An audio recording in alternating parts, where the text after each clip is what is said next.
Morena te whānau. Let's kick off this meeting, given it's just turned 10 o'clock and I think most people are here. So I will open us up with karakia. Join in if you feel the urge. Manawa mai te Māori nuku, manawa mai te Māori rangi, he manawa nui, he manawa tahi, he manawa ora e, ka whakamaua kia tina, hui e tai ki e. Right, so just a little bit of housekeeping before we crack on. We have had some challenges in terms of the agenda because we wished to add, well, we are going to add an extra item to the agenda, which is on the Johnsonville train line incident and also additionally talking about the European train control system. We had planned that for early on in the meeting, but our guests were given the wrong time. So we're just scrambling to try to reorganise the meeting a little bit and make sure that everything runs to time and people arrive when they need to arrive. So excuse us if we're a little bit kerfuddled this morning. This will not affect our punctuality or reliability metrics, I assure you. So if I could I please put a recommendation to the table that one additional item is being added to the agenda for this meeting in accordance with Standing Order 3.5.6, which is that the committee will receive an update on the Johnsonville train line incident on Saturday, June 6th evening and information on the European train control system. This item will be discussed following the confirmation of the minutes. Got that? Don't actually have to move it, but thank you for moving and seconding it anyway. So the plan is that that we've got our regular items, and then we'll confirm the minutes, and then we will start the item on Johnsonville train line incident, but we may have to defer latter bits of the meeting until various guests arrive. But I'll let you know as we roll.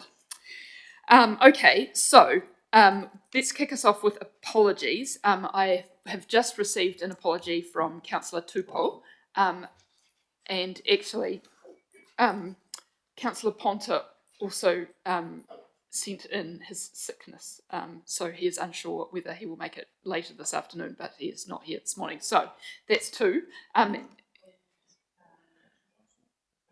And Councillor Johnson for lateness as well. And so that's three.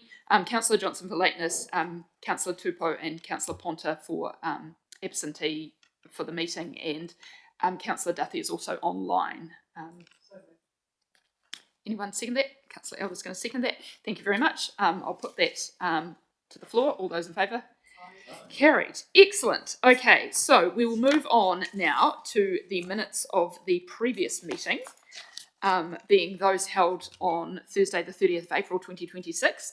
Has everyone read those minutes, and does anyone have any changes, amendments or omissions for those? There being none, I will move that those minutes are accepted. Someone like to second that? Councillor James. All those in favour? Aye. Excellent. Okay, conflict of interest declarations. Does anyone have anything they would like to declare? No. Okay, we will now move on to our first item,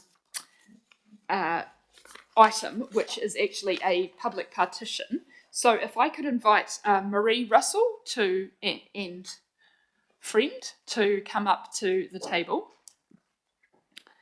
So the right hand button on your speaker is how to turn the speaker on. So this is a petition that Marie and various others undersigned have presented to us. So you've got 5 minutes to speak to the petition and tell us what it's about and any other issues you'd like to raise, and then councillors will have 5 minutes to ask you questions. So thank you very much. Kia ora. My name's Marie Russell, and with me is my neighbour Nola Jacobson. Nola will briefly explain what happened about the bus stop in Rindle Street, number 6121, and then I'll talk more about our concerns. Nola. Right, well, my name's Nola and I live at Village of the Park. Now I use the bus that's across from Village of the Park going to Island Bay Supermarket and to my doctor's. Now, the seat, I made 3 calls to Metlink to advise them of the state of the bus seat, and on the 26th of May, the seat actually got broken. So, yeah, I mean, that's really what my things is, that we need to have a shelter for weather related, when it's really windy, because, yeah, it's sort of almost sort of dangerous standing, waiting for the bus. Yeah. Thanks, Nola. Now, councillors, where we live at Village at the Park, we have an absolutely fantastic bus service, the number one. You're probably familiar with it. It runs between Island Bay and Johnsonville or Granada North every 10 minutes during the day and less frequently at other times. So it's a glorious service.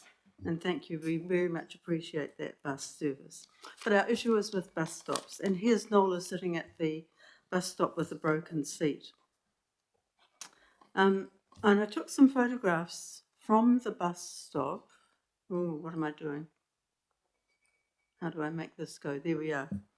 At the bus stop number 6121. So the Village at the Park Retirement Village is directly opposite that bus stop, and there are 220 people in the village living in villas and apartments, and there are 90 beds in the aged care units there.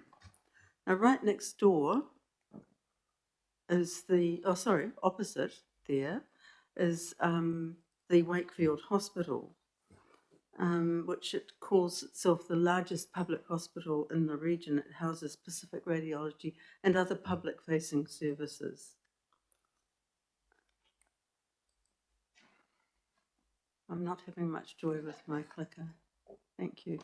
So just immediately south of Wakefield Hospital is the South Wellington Intermediate School. I think there are 373 students and a lot of staff there. And am I getting the next one? Going back across the road, somewhat out of order, I think, but never mind. There's a medium density housing area there with, to my surprise, I thought there were just a few dwellings, but there are 70 2- and 3-bedroom apartments there tucked away right next to Village at the Park. And I think we may have missed one, but Nia, let's go back a bit. I think someone's helping me.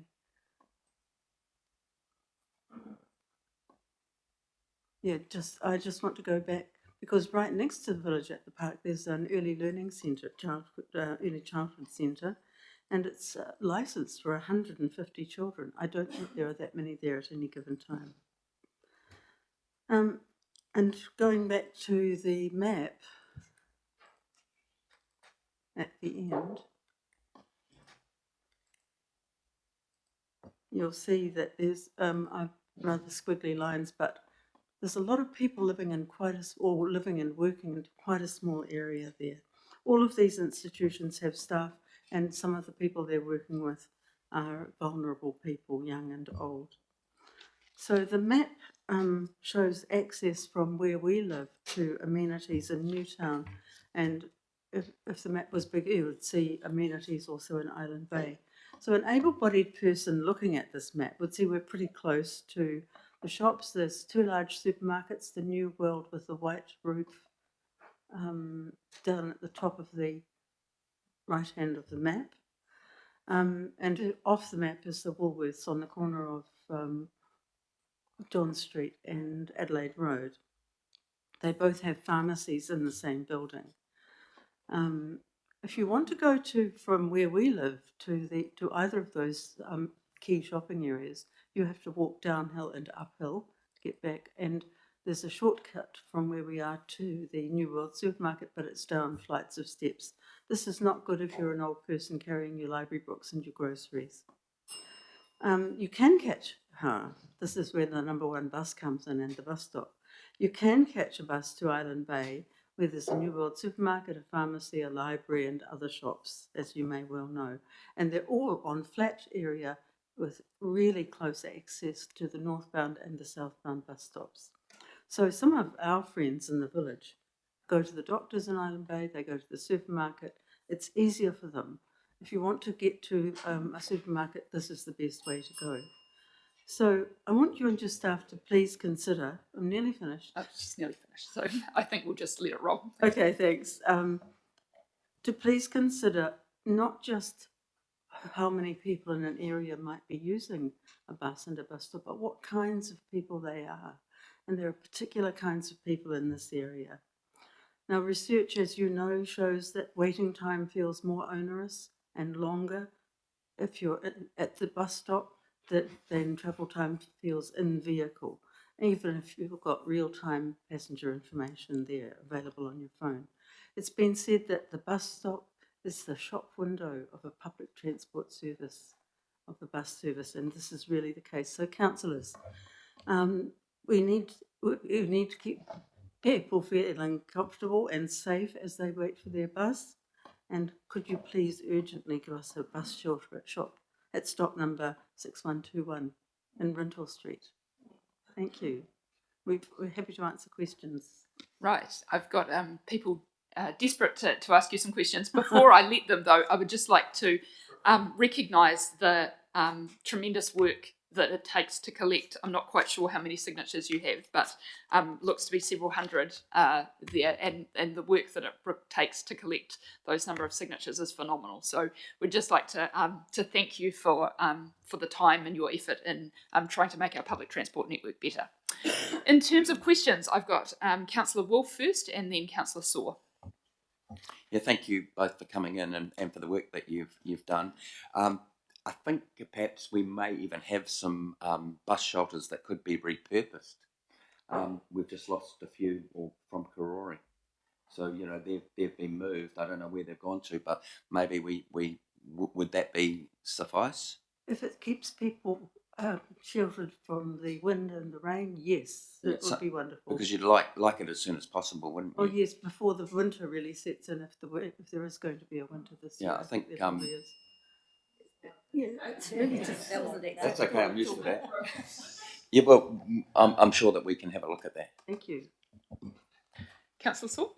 Kia ora, nice to see you both, and thank you for having Councillor James and I come and hosting us around. We owe you a coffee back here now, I think.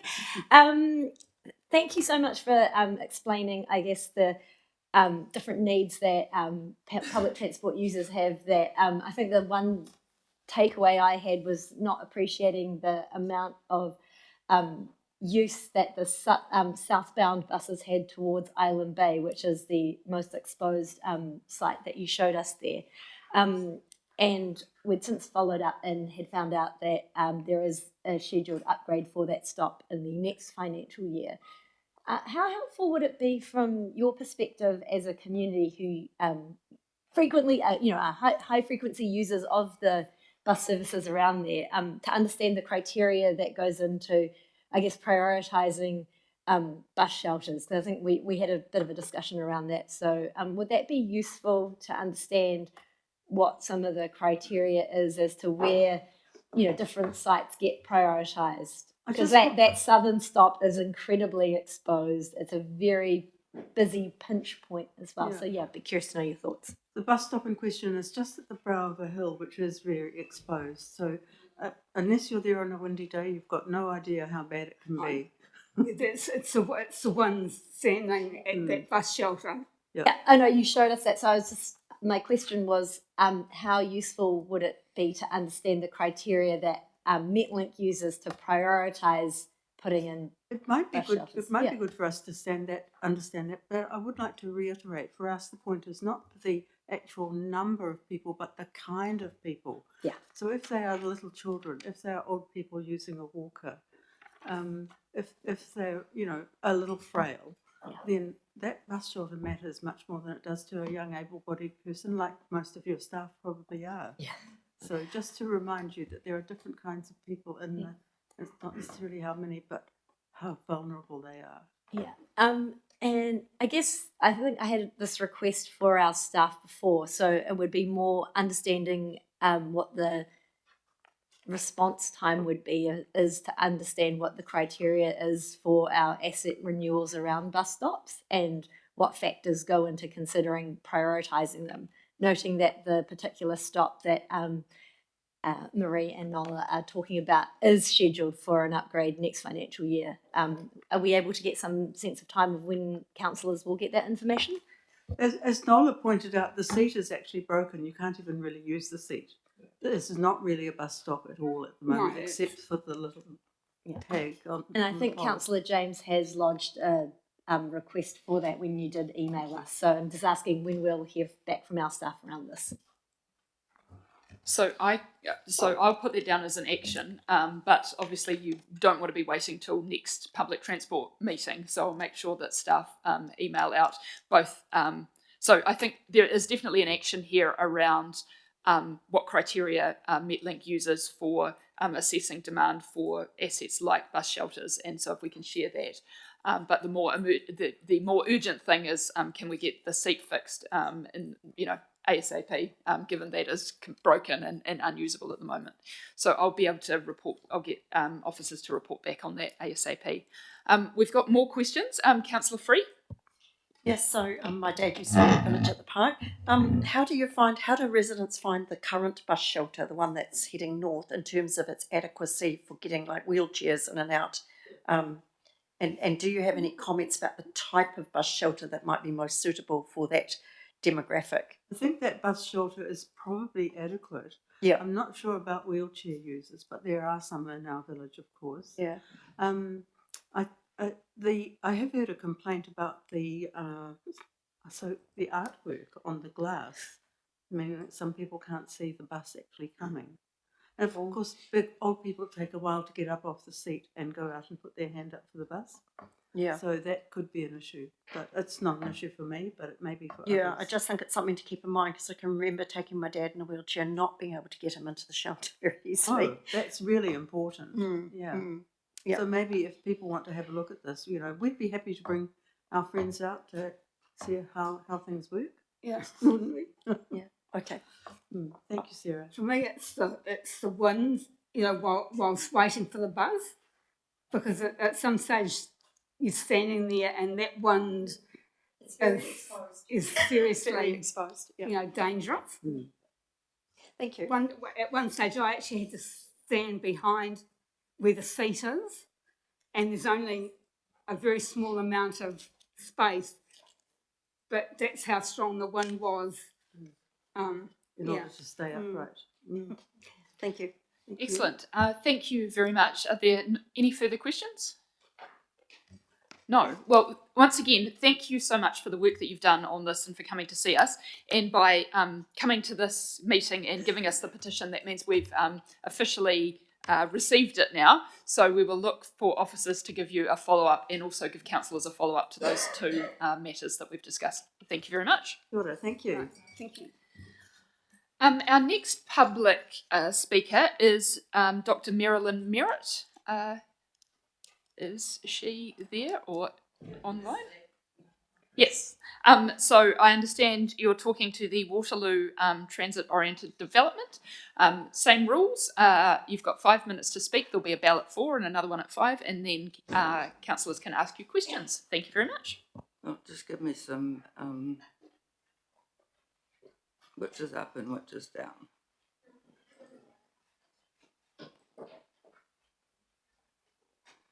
Okay, thanks.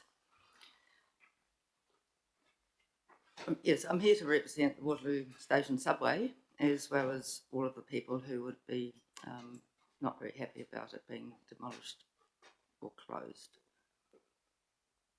So I travel around a fair bit, bike, train, and so I've stepped on and gone under every station on the Hutt Valley line, plus all but 2 on the Kapiti line.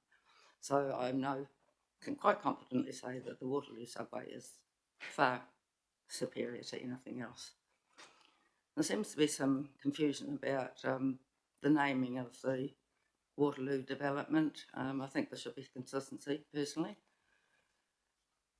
Just for, you probably know this, what a TOD means. It's for cities with dense populations to live, work and shop. I don't think Waterloo Lower Hutt fits into that category, but Where am I supposed to point this? I'm wasting time trying to get this going. Now it's going back.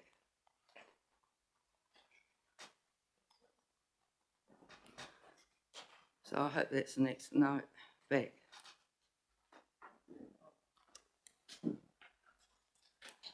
Still got to go back another one, I'm pretty sure. So I'm asking the council to put a stop to the Waterloo TOD. Why? Because there is no benefit for commuters or other station users. A reduced use of public transport due to loss of the car parks. There is no direct access east-west for people with wheels. The overbridge design is overscaled and unacceptable. A pedestrian crossing is a backward step compared with the subway. Using the neglect to justify rebuild strategy is no longer acceptable. Maintaining existing assets rather than building new is now the primary focus for the government. That's recent. The station's primary purpose has completely been ignored to cater for commercial development. The $110 million price tag plus the roof is prohibitive. Just put a couple of the artist impressions that I pulled out of your documents. The one on the right is probably the top, is probably the best to illustrate the absolutely enormous scale of this development. There's been no targeted consultation with the most affected Waterloo station users, which is Waterloo, Wainuiomata, Nainai and Kelson. And the opinions expressed on the Greater Wellington Have Your Say portal last year are not an indication of support for the Waterloo TOD. So this is just some images from inside Waterloo subway. It's spacious, airy and well lit. It's safe, textured non-slip floor tiles, easy grade ramp access, highly accessible. Protection from wind and rain, multiple exit entry points, ramps or steps, independent passage for bikes, prams, scooters and mobility users, safe passage under the road and elegant, attractive layout, unique, pleasing wall tile pattern. There's been some incorrect claims made about the Waterloo station and subway on documents. Significant accessibility issues. The only accessibility issue that I could put my finger on was deep into the 300 odd pages, and that is the difference in the step up between the train and the platform. It says there's low quality connectivity with neighbouring areas. That's wrong. Considerable challenges for those with mobility needs. Less than ideal experience for able-bodied passengers. No idea what that means. Ageing infrastructure, ageing subway. Well, that's a lack of maintenance. I think that most of those comments that have been made refer to some other station, certainly not Waterloo. So what's next? I think it's time for the councillors to have a rethink about Waterloo Station and reverse a hastily made decision. So 21st of August last year, councillors were presented with this TOD document, as I say, over 300 pages. 18th of September, council agreed to proceed with option 5. 3 weeks later, 11th of October, local body elections. So post-election, 6 of the 13 councillors are no longer on council. Currently, half of councillors today are not involved with making that decision. Greater Wellington website states councillors are elected by you and for you. So it would be good to see that sentiment put into practice regarding Waterloo Station. And that's, next is just a list of, oh no, sorry. So I just think that it's time to take a step backwards, develop a plan for restoring and maintaining the station and repairing the leaks and repairing and replacing the roof, because what's proposed with the TOD is just not acceptable from anybody's point of view. Thank you. Thank you so much for that presentation, and thank you for the the slideshow as well. That's really helpful to ground us in what you're talking about. Do we have any questions? Councillor Elder. Thank you very much for that presentation, Dr. Merritt. It's very informative. Are you aware of, or is there any knowledge in the community of the cost of this subway renovation compared to the overbridge? No, the only Nothing's... price costings that I've heard is what I've read in documents, and there was something recently about funding not being given for 11 point something million for the roof. So no. Okay, thank you. That's... Councillor Free. Yeah. Sometimes people, people that design things don't like subways because of safety aspects. Do you personally feel that unsafe or safe when you go through that subway? Well, I find no, and I've actually gone through it at night after 9 o'clock. So no to unsafe or no to well, safe? I haven't seen any safety issues when I've been in there, and it's 4.5 metres wide. I've been through Nainai and Epuni, the next two stations, and they're narrow, dingy, dark. You feel a bit intimidated by them, really. But Waterloo Station's just beautiful. I mean, to even consider demolishing it is just sacrilege. It is really. It's stand out. It's unique, and it's special. And for people like me who travel around a lot on the network with my bike, not always, but often with my bike, to have to stand and wait for a lift. You got to get across the road to begin with, no subway, and stand and wait for a lift. Get a lift up. I don't like lifts. Wheel your bike across this enormous great thing, overbridge. Get another lift down, and then out. So, and you've got one entrance to the steps up to this overbridge on the east side, which is where I live, and then you've got another one on the west side. So if there's anything happens, you've got no way of getting out, really, whereas in the subway you've got multiple ramps and steps. There's about, I don't know, more than 10 ways of, getting out, and it would create a huge pinch point. It would just be an absolute waste of money. But the subway does have leaks, and to call it a less than 40-year-old tunnel subway ageing is just, I just don't know where some of this terminology comes from. What would the London Underground think? Over 160 years old, to be told that a tunnel is ageing. I mean, it's just suffering from lack of maintenance, basically. Thank you. Any further questions? No? Okay. Thank you so much for your presentation, and we'll look forward to just noting that actually the sign-off for anything regarding Waterloo will be done by the full council meeting rather than the public transport meeting. So you might want to consider that for a future meeting. When is that likely to be? I'm not sure of the date off the top of my head of when it's coming back to full council, but it will be going to full council rather than the PT committee. Well, it's interesting because that's why I decided to come today, because I thought that there was going to be a business case or something or other put together today. Well, there isn't, and it's for the full council meeting rather than for the PT committee. So, all right. Councillor Gaylor? Well, thank you for listening. I was just going to suggest, could we ask Democratic Services to notify Dr. Merritt when we do have those dates, so that she doesn't have to rely on just coming across the date, that actually we let her know? I think as a one-off, because Dr. Merritt has appeared, that we could reach out to you, but I mean, obviously we can't be emailing all interested parties as to when the items might appear on the agenda. 25th of June, I've just been told.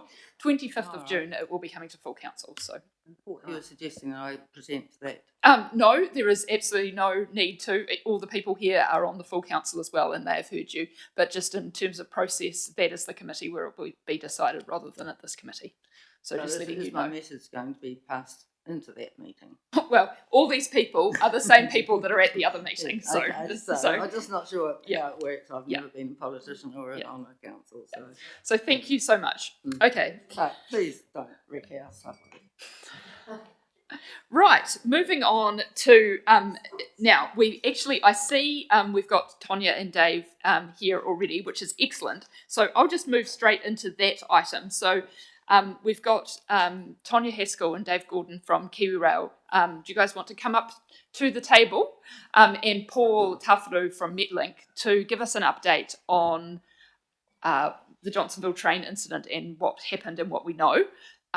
These three lovely people presented to the RTC a couple of days ago, and it was a really, really interesting discussion. So I was keen to get them back to have the same discussion again so that you guys can ask all the questions you have and I guess seek confidence and assurance that the train network remains a really safe form of transport and have any concerns you have answered. So I don't know how you guys want to do it, but I think Paul started off the other day, so I'll hand over to you, Paul. Morning, councillors. Firstly, we just wanted to acknowledge the seriousness of this incident and the impact on the customers on the Jabil line. Obviously, the Kandala residents that have been probably disrupted because of the recovery piece of the trains, and obviously the 5 people that were injured as a result of the incident last Saturday night. So there were 2 people seriously injured, and we've now learnt, Tonya's team has found that there were 3 teenagers. There was actually 4 teenagers on the train. 3 of them suffered minor injuries and were given first aid attention. The 2 Transdev staff, we now have the loco engineer out of hospital, but the train manager is still in with a head injury. Also like to acknowledge the emergency services, that their prompt response and professionalism to get especially the injured individuals, the seriously injured individuals into hospital, and then obviously look after the work they did on the kids as well. So this is what happened. So just to recap, Saturday night, just after 7, a southbound train, which was a 2-car set, effectively ran a red light after leaving the Kandala station. The track safety system diverted the train off the main line and into a runoff where the train had a stop block at approximately 30 kilometres an hour. The safety system there performed as we would have expected, and the train safety system, so the system that's on the Matangi, absorbed the energy of the impact, preventing the rear car from telescoping over the front car, and that obviously avoided a more severe outcome for the passengers in the train. TAKE, or the Transport Accident Investigation Commission, had a protection order over both the train and the track. That protection order was lifted on Tuesday morning for the track, but the protection order still exists for the trains. TAKE and NZTA, the rail regulator, will lead the investigation. This stage of the investigation, the cause of the incident is unknown. The Johnsonville line is closed, with rail services being bus replaced, and at the moment Kiwi Rail don't expect to have the track open until Monday the 15th of June. I suppose there's one dependency left on that, and that's the condition of the track. Both units, as part of the recovery plan, both units are now off the rail. So Kiwi Rail is in there today inspecting the condition of the track. So we may get an update a little later on whether it will be able to open a little sooner. But at this stage, it's Monday. And I suppose lastly, just to acknowledge the work that Kiwi Rail, Transdev and our Metlink Assets team have done through the incident management phase and also the recovery management phase. It's been a lot of hours of a lot of people working to get the service and the track open as quickly as possible. We're here to take any questions. Do the folks beside you want to introduce themselves? Because I don't think, I think it's the first time that they've been to this PT committee, so it would just be helpful for everyone to know who you are. Kia ora tātou, ko Tony Haskell Tokoinwa. I'm the Managing Director for Transdev. Well, my name's David Gordon. I'm QRL's Chief Metro and Capital Programs Officer. Nigel's coming in with a second mic there, so you don't have to lean over. Excellent. So who has any questions for the team of what went on? Phil, kick us off.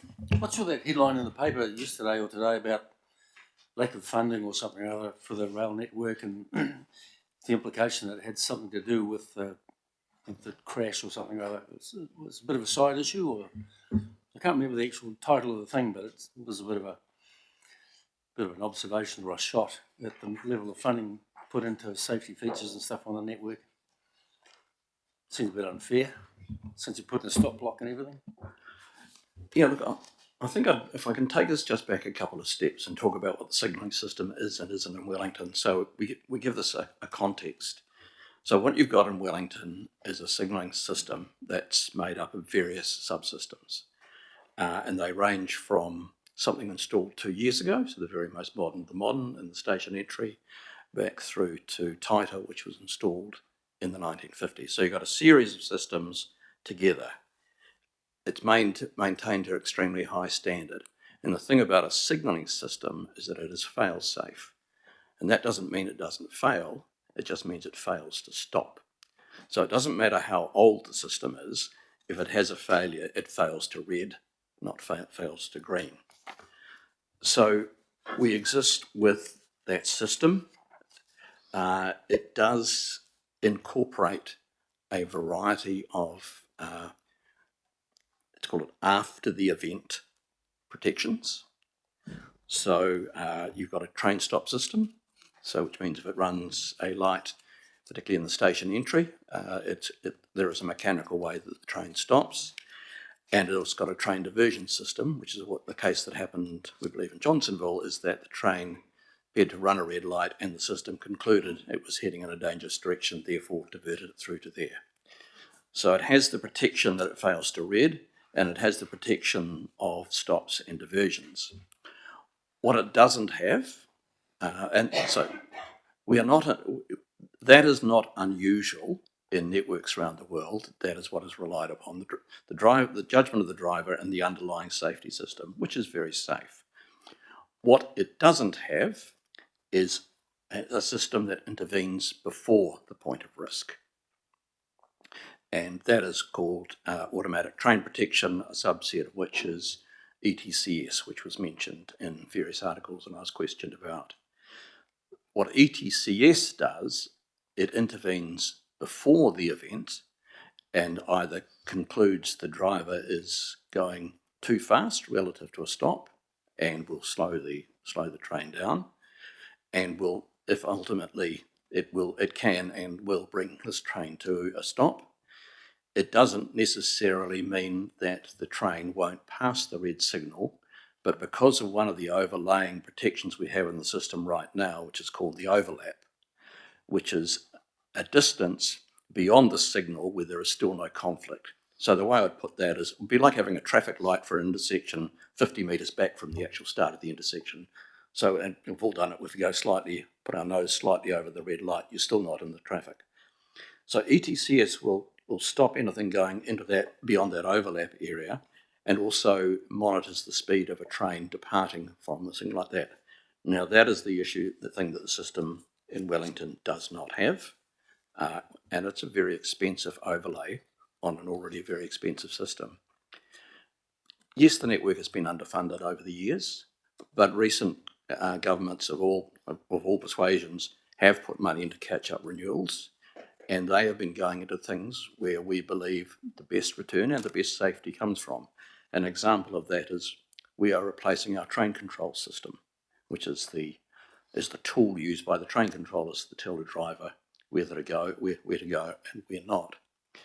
Now that involves multiple transactions every day, And that is a primary safety control, whereas ETCS is an overlay control on an existing system. So I don't think it's fair to say it's just, it's underfunded.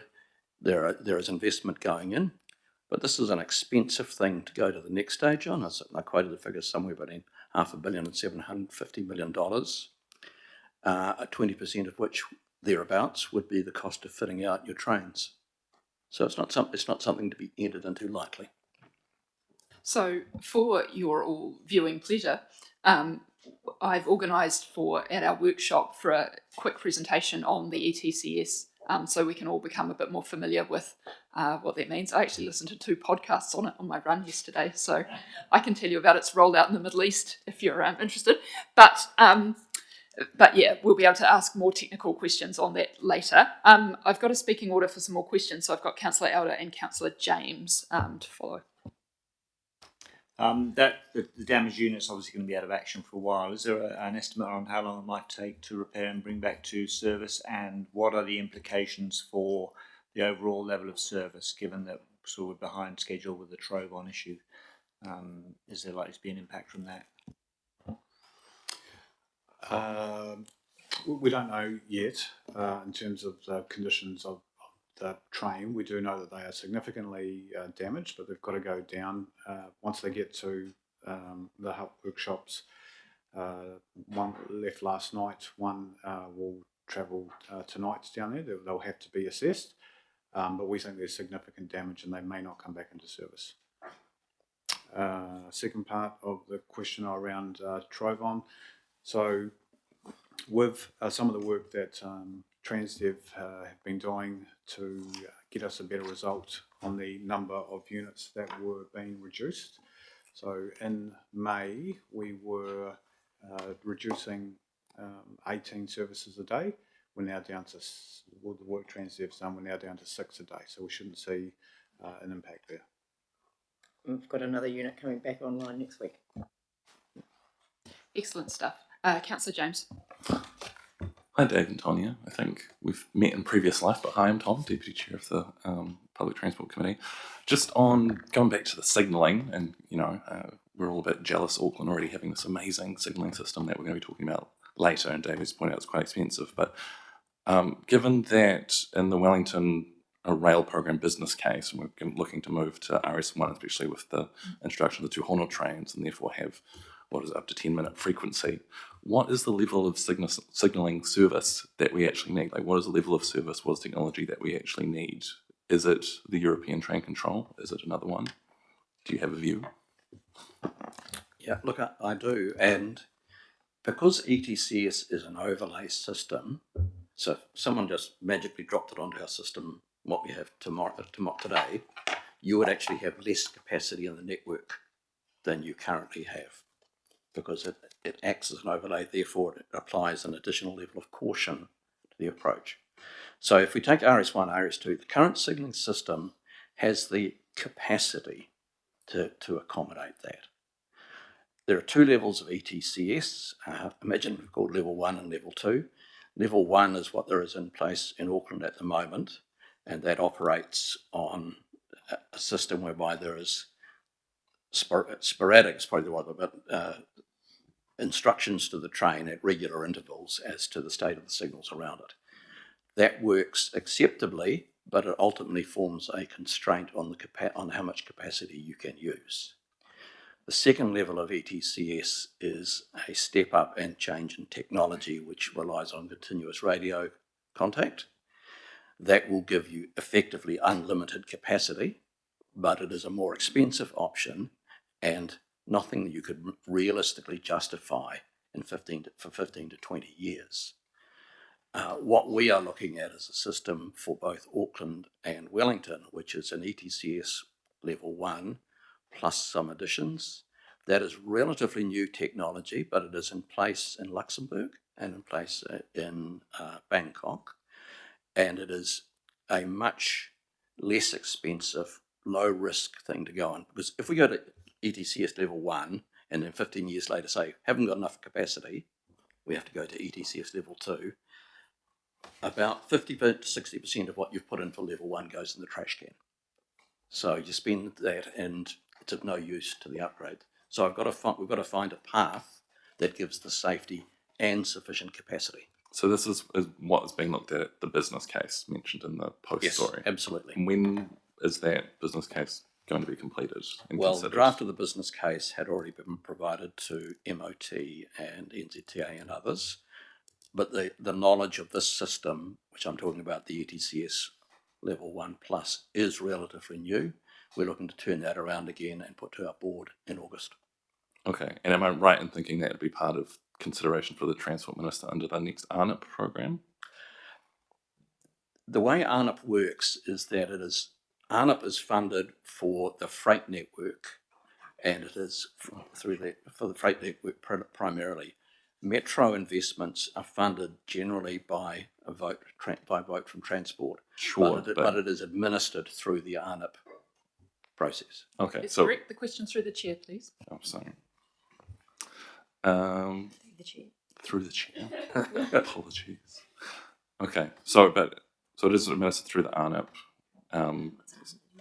So the Rail Network Investment Program, yep, which runs concurrently through the NLTP.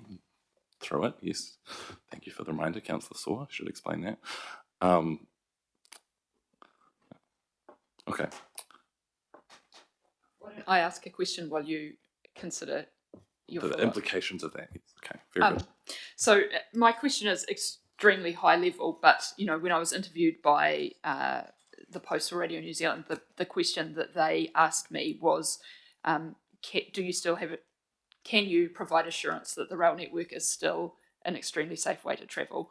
I guess prior to this accident or incident, I had no qualms about providing such an assurance, but can, I guess, particularly Dave, but also Paul and Tonya, just reiterate your views around the safety of the Wellington Metro rail network as a way to travel? Sure. And my view is that the Kiwi Rail's view is that the rail system in Wellington represents a safe operating system. We have our safety case, and that is approved by NZTA. But more particularly, as Chief Metro Officer, I have accountabilities under the Railways Act for the safe operation of the metro networks, and those accountabilities quite rightly weigh heavily. I have no difficulty saying to this committee that I consider the Wellington Metro Rail network to be safe. Thank you. I think those responsibilities weigh quite heavily on all of us, whether we have functions under legislation or just as part of this committee, because I know that, the reason I'm asking this question is that we've explicitly been asked it, and it's hard for us to have the data that at the moment that supports that confidence that you do. I'm also interested in Tonya's perspective as the operator.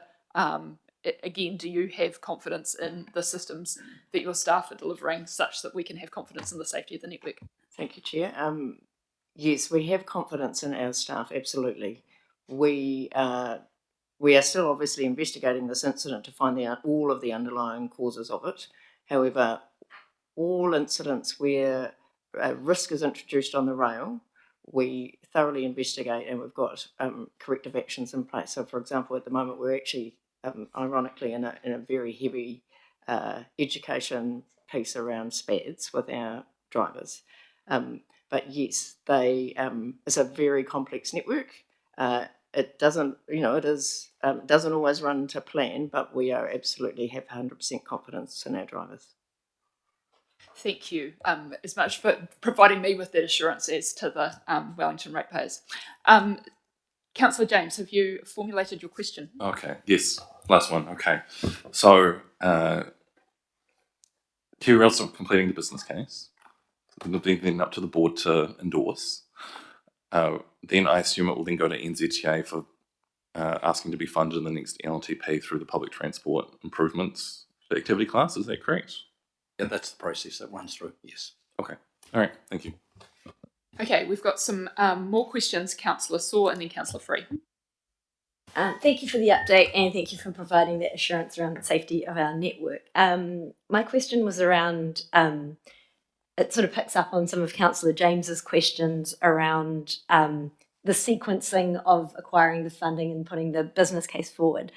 Are you able to give us some sort of picture of how this particular piece of work sits around all the other multitudes of work that are in your in-tray in terms of some of the end of life, some of the renewals, the end of life maintenance, some of the urgent maintenance that comes up, bearing in mind, again, workforce capacity and just the general, I guess, environment of rail, how these safety upgrades sit alongside all the other competing priorities of work in your in-tray. I think the best way to answer that is say, firstly, it is an overlay on an existing safe system. So therefore, it needs to be viewed in that hierarchy. We have something that's safe, this can make it safer. In terms of works that we have done, I think recently we've redone the entry to Wellington Station, we're replacing the train controls software system, etc. Those, in our view, give a better return on safety as to things like protecting against slips and a number of things. As I said to the Transport Committee on Thursday, if you just sort of put the numbers up and said against the theoretical risk, this is a really hard case to make. And generally, when you put in ETCS, you do it when it is accompanied by a major upgrade of the other signalling systems it's going with. So this is a challenging ask for the amount of money, but for the amount of money being done through there. Yes, it is being prioritised because we have a metro network system, and generally metro network systems do have ETCS, and we would like to see it in there. But I think the work we are doing physically on the network at the moment is being correctly prioritised ahead of this. Councillor Free? Yeah, so I did a bit of research about SPADs, not having really heard about them before, and I saw that, in fact, they have increased throughout New Zealand. There's been more instances, of whatever reason, of these SPADs occurring. If you were going to look into it, what sort of questions would you be asking to try and work out if there's what's going on the human side of things that might be leading to more SPADs? And I'm not necessarily talking about this particular incident, just generally. Thanks. That's actually an excellent question, because whenever we look at one of the human safety controls, such as not passing signals of danger, you have to look at the human factors that underlie it. And we did some work last year. This metro network is particularly difficult for a driver. There are areas that are under speed restrictions. There are multiple signals. There are multiple avenues you can be routed or wrong routed. So there is a lot for every driver to do every day. So we have been, so every incident gets investigated. I do want to say also for us, we're getting greater assurance that these things are being reported. If you think, so a signal pass at danger is quite often in the Wellington throat, so in the platform area, so done at very low speed, and in fact the train has stopped. Very, very rare that we have incidents where the train goes through the signal at speed, but the drivers are reporting them, and then we are analysing all of the factors that make up that incident. So what was the state of the network, what was the weather like, was the driver fatigued, had they had the right training, were they well and fit for work, and then what were the particular circumstances around that, and they've differed from instance to instance, and then we try and address that. Sometimes it's around that they're used to a particular signal being a particular colour at a particular place, or there are other instances where they were distracted. So we do deal with each of those on an individual basis and on a human factors, as well as what are then the things around the network that we could do better. And we have the New Wellington Metro Business Unit, and there's forums in there that we can discuss quite openly with ourselves and GW and KiwiRail around what are the things we can improve in that place. And there is a bit of a list, but we're working through that, because it's a network not only in a physical sense, but in how our three parties operate together. In order for it to be safe, we really do need to collaborate. I also heard that there's some technique drivers can use, or are being encouraged to use, where they actually talk they Yes. speak about what they're Yes. seeing. And so I take it that that's being done in It our works for network. some people. Again, if you take a human factors approach, for people who are auditory learners, that approach does work for them. For others, they are more visual learners and they look at the signals and what's on their display. So there are Not various necessarily techniques, but it's not one size fits all. Okay. Yeah. Okay. Can I just add I've- one quick sorry. supplementary to Tanya's comments, because I think it goes to the safety of the system. If someone spads, and let's just say they go 1 metre beyond a thing, they still call it in and they still report it, and we go through the full process. On the road, if you stuck your nose in front of a traffic light a little bit, no one calls that into NZTA. We take these things incredibly seriously and have a process of disclosure. Safety disclosure is the right culture to do, and you don't see that equivalent in other transport sectors, including bus. Thank you very much. I almost turned the wrong way into a one-way street this morning, so I would have been guilty of a sped. I look forward to your report. Yeah. I did not. I corrected. So Phil, last question from you, and then just I know this is an extremely interesting topic as well as being really pertinent, but we have some other items on the agenda that we have to get through. So last question, Phil. Yeah, thanks. You're going to have a look at the adequacy of your safety systems, like your stop block, because I thought, well, if you put a giant shock absorber on it, train might have crashed into it and not broken in half or something or other. So. Yeah, we'll look at those things. However, we are using reasonably proven technology, and the truth is, in Johnsonville line, where there is limited space, it really is the only practical thing you can use for there. Other areas you have buffer stops, etc. But I don't think a buffer stop would have made a tremendous amount of difference in terms of the incident that we faced. But we are looking at all of those things as we do our investigation around the particular safety mechanism. So thanks. Well, thank you all so much for coming and answering our questions this morning, and also thank you for your response in the wake of this incident and the time and effort and commitment you've put in since then. So thank you all. Okay, we will now move on to the other items on our agenda, and I'll try to whip through these quite quickly given we're already behind time. So the next item we have is update on progress action items. Tūhono is going to be covered off later, and we've already got the other two items being comms, or a central communication system, and block of line BRT action plan being brought back to us at any later dates. Is there anything anyone else would like to raise in relation to them, or can I move on? Okay, moving on. Excellent. So the next item, really the only substantive item is the public transport performance report. We'll take this as read, but I'll hand over to Fiona to highlight any highlights or lowlights that she might want to mention.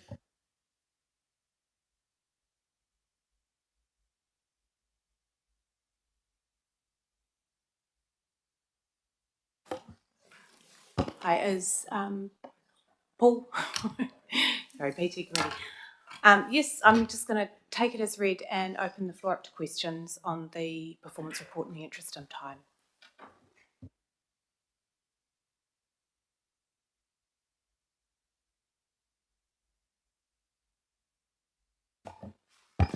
I'll just quickly introduce Hannah Geddes, who's Manager for Bus, Rail, Te Hunga Whakaha Total Mobility, and Dan Poe, who's the Manager for Rail. Just thought we'd have the SMEs in the room as well if you needed more detail. Questions for the team?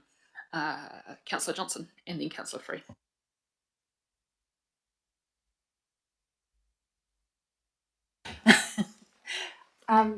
This is probably covered in it won't be covered in your report, but I just want to ask a very specific question. I've had 2 reports from ratepayers which have been answered, thank you.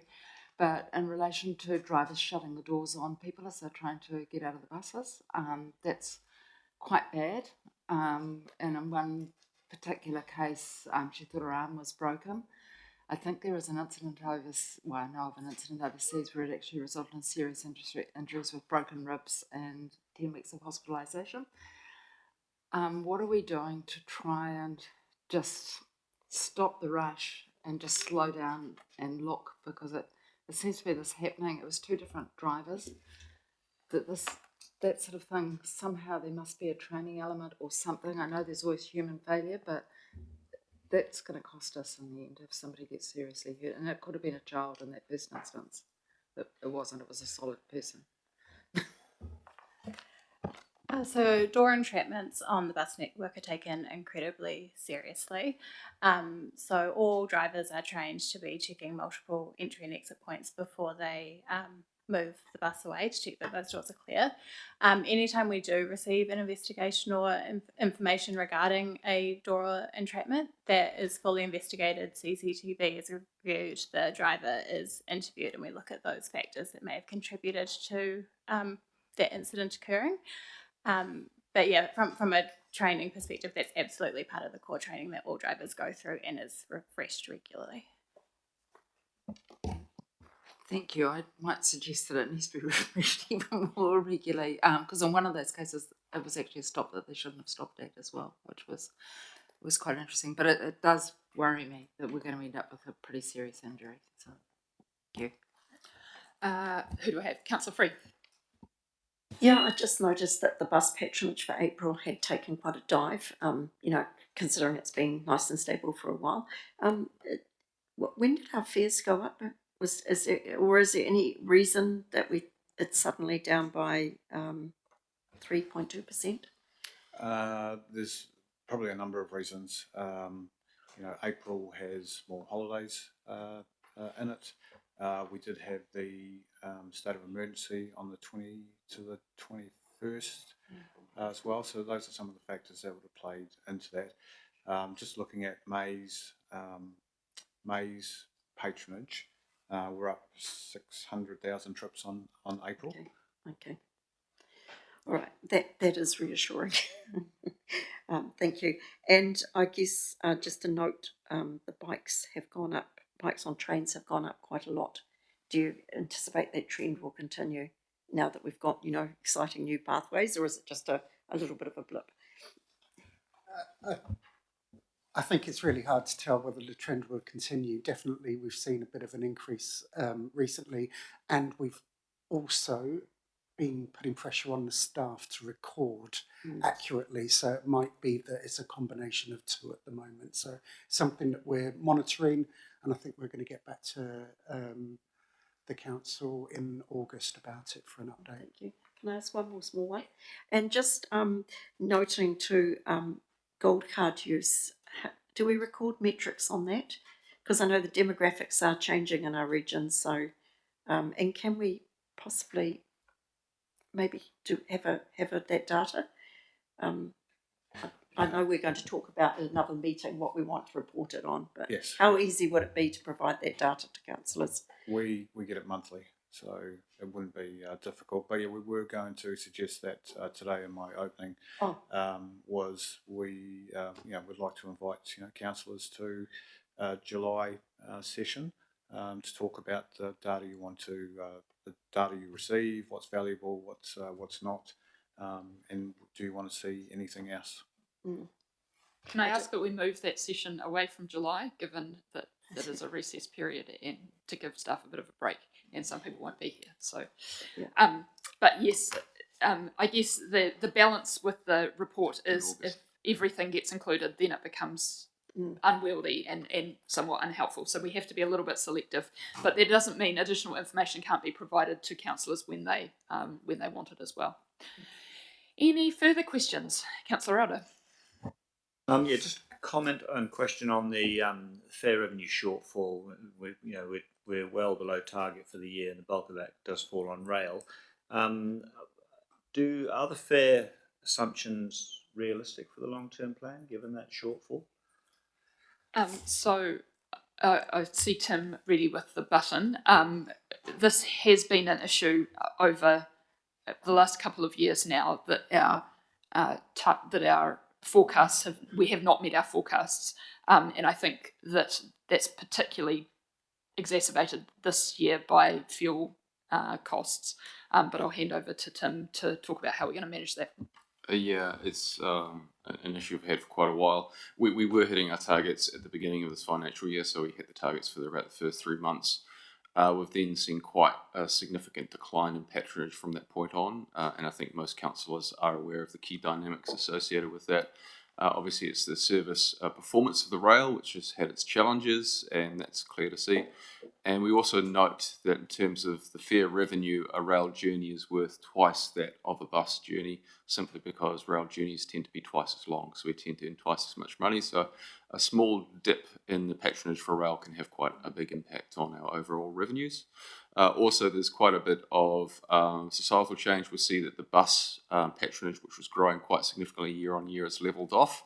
It started going down and it started going back up again, which is thanks to the fuel crisis.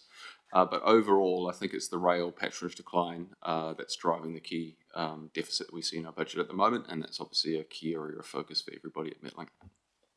So where are we on the rail patronage? We did see a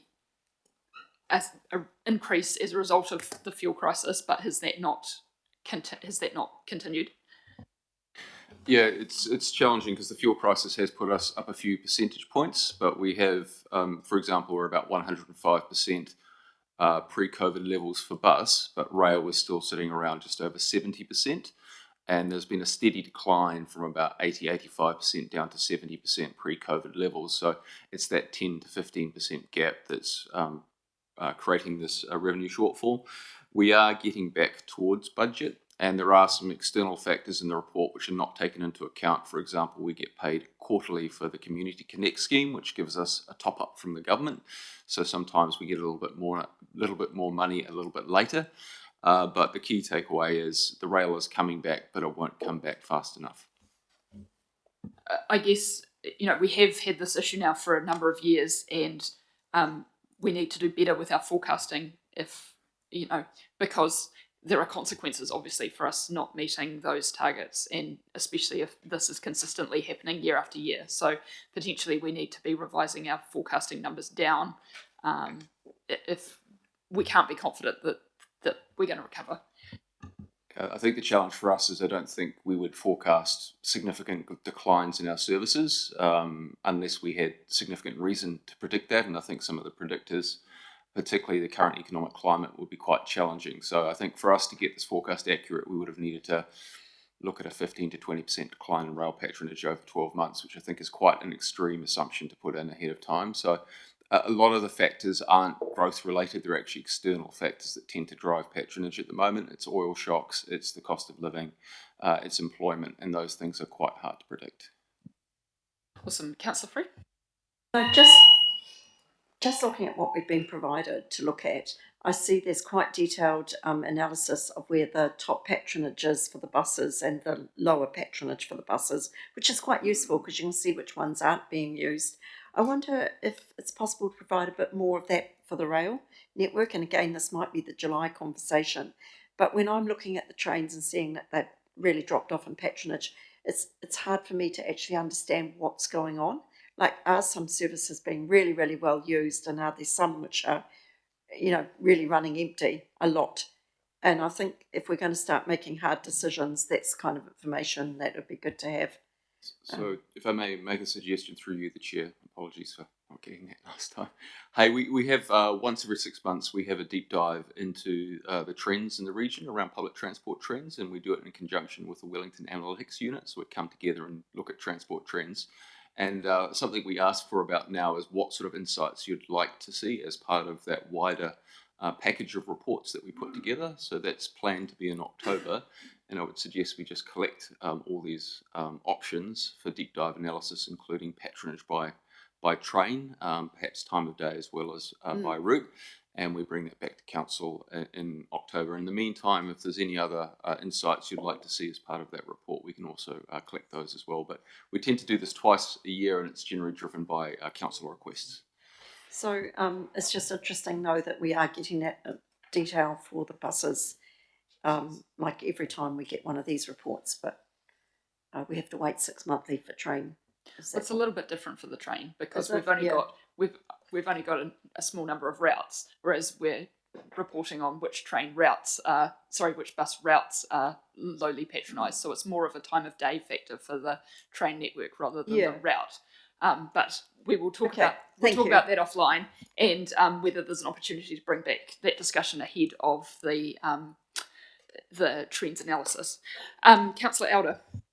I'll address this one to you, Madam Chair, because I'm not sure where the responsibility sits. But noting that the March performance report has only just gone up online, is there any way we can get this one up on the website much more quickly?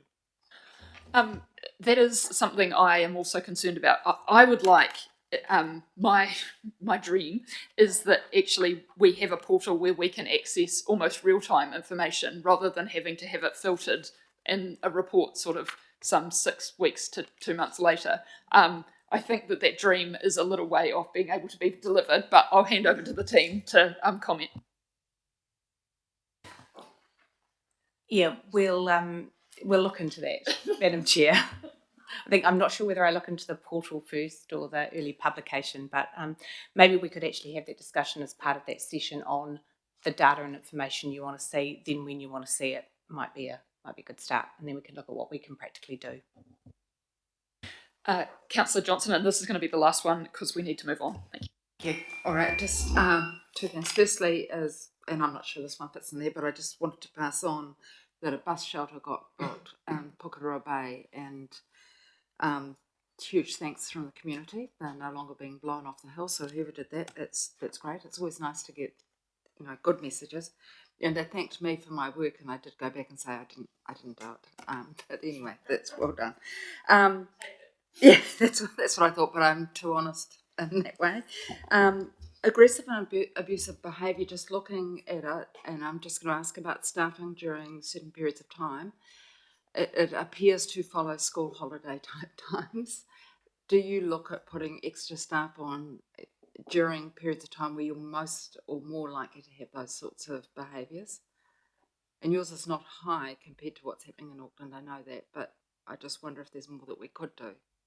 Not on sort of normal scheduled services, but at event time, we certainly put more passengers on. There is the more staff on, more security on. There is the element of people out having a good time. Alcohol as well involved. So we do tend to put security on when we've got a major event happening. Just think maybe look at school holidays, because that's actually typically when you do also end up with problems, particularly at transport hubs, and maybe there's something that just look at it and see if it would make a difference. Yeah, will do. Okay, Councillor Saw has made a liar of me. I'm going to allow her a very short question. Cool. I'm my preoccupation with bus driver numbers. So my question, I think, if I can read the graph correctly, we had our highest number of bus drivers recruited around September, October last year at 734, and since then it has been steadily declining. So my question now is, at what point should we be concerned of this downward trend, and what are our interventions if this trend continues down? Through you, Chair. I knew this question would come up again today. One trick pony over here. There is a mistake in the report. For one, it's actually 718 drivers, but I think we need to look at, and this is part of how we explain the data. If we look at bus reliability at 99.3%, that means that the service is showing up every time, which means that there is a driver in every seat. So it's probably looking at the correlation between driver numbers and reliability, and if reliability drops and that correlates with bus driver numbers, we know we've got a problem. So I guess the question is, say for example, if we have seasonal illness and so forth, do we have enough buffer? So if we're comfortable that the numbers aren't as high as what our target is, but then we might have an aberration with seasonal sickness. As the numbers are generally going down, are we comfortable that we have a buffer or a team of drivers that are there to fill that? Yes. So over the required roster, Transurban in the Hutt Valley have 14% more drivers than the roster required, and Wellington is 18%, and Kinetic is at 15% above what they require for the roster daily. Okay, thank you. We'll draw that item to a close, and we will move on to the last item on the agenda, which is an update on the Public Transport Advisory Group meeting. I think Tamsin is here to answer any questions, but bear in mind we are 17 minutes over time, so keep your questions succinct, please. Who has any questions of Tamsin of the report? No one. Okay, you've got a chance then to speak for like 2 minutes on what happened and the highlights. Excuse me, sorry. What happened and the highlights, Madam Chair, is in the report. I guess the only point I wanted to make really is that particularly you'll see the feedback from the group around how we might target single trips and occasional users for EMV, and we've picked that up in our comms and our approach, and that's what we're doing. Excellent. Has that spurred anyone to ask a follow-up question? No. Thank you very much. We will look forward to the next exciting instalment, and also so as part of that, they later on today we have an appointment for the PTAG chair, and assuming that goes through, we will have the chair joining us at the next Public Transport Committee meeting, I assume. So that is everything. So I'll wrap this meeting up with our closing karakia, and then we'll move straight into the workshop. So do you have it to bring up, or it's coming? Excellent. Okay. Join in if you feel so inclined. Kia tau te rangimari e, kia runga, kia raro, kia roto, kia waho, ai ki te aorangi, kia whakamaua, kia tina, hui e tai ki e. Excellent. Okay, sorry to rush people. Does anyone need a 5-minute wharepaki break? Okay, there's a definite yes. Take 5 minutes, come back soon.